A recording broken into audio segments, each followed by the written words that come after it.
You can't envy people's lives without knowing the challenges that they face and being willing to go through those same challenges if you want to be that guy, right? People may say, oh yeah, I wish I had Andrew's life.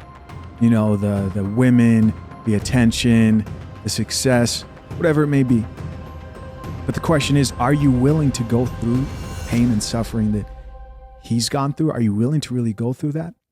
I will sit and say some of the best days of my life were in jail. Get out of here. Yeah. And some of the worst days of my life were in jail. But there were days where me and Tristan, when we were finally in the same cell, there's times we laughed like we've never laughed before.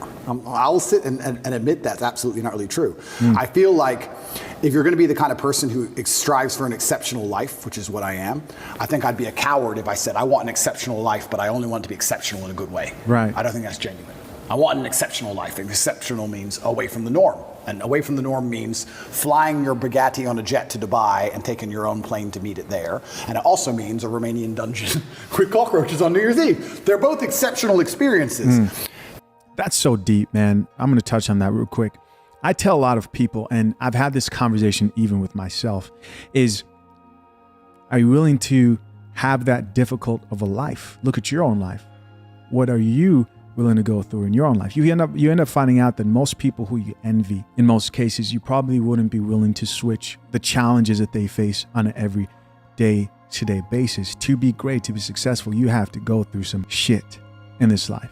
It's not easy for anybody who's attained any level of success, right? There is pain, there is suffering, there is discipline that has to be applied. But in the end, yes, comes the ease of life, comes the success, but it's not a cup of tea. You feel me? It's more like a cup of coffee. Let's get back into it. And the times I was with my brother and it was just him and I, we truly had some genuine days where we laughed like we always laugh. Me and him laugh and have fun on a private jet, and we laughed and had fun in a Romanian prison cell because that's just who we are. And I also have to give my brother some credit while we're here. I would like to state that I absolutely genuinely believe I have the best brother in the world. And I'll tell you why. I always knew I had the best brother in the world, but he proved it in jail, and I'll tell you why. My brother was put in jail for being my brother. He hasn't said any videos.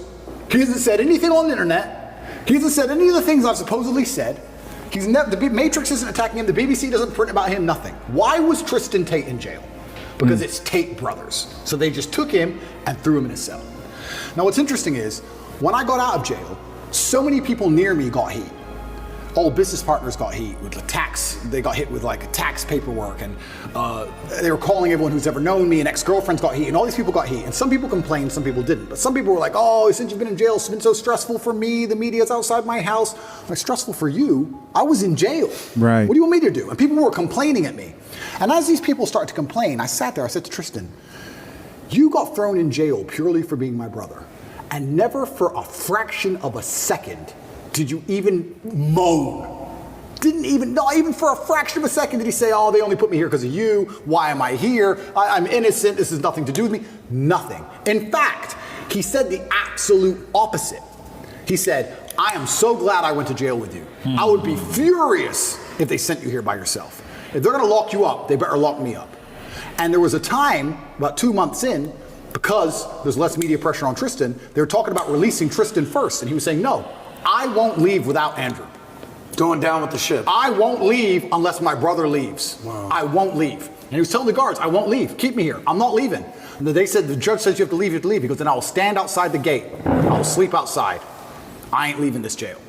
And our lawyer said, well, we can make an appeal to just release you because there's less media scrutiny around you. And Tristan's like, no, Andrew's in jail, I'm in jail.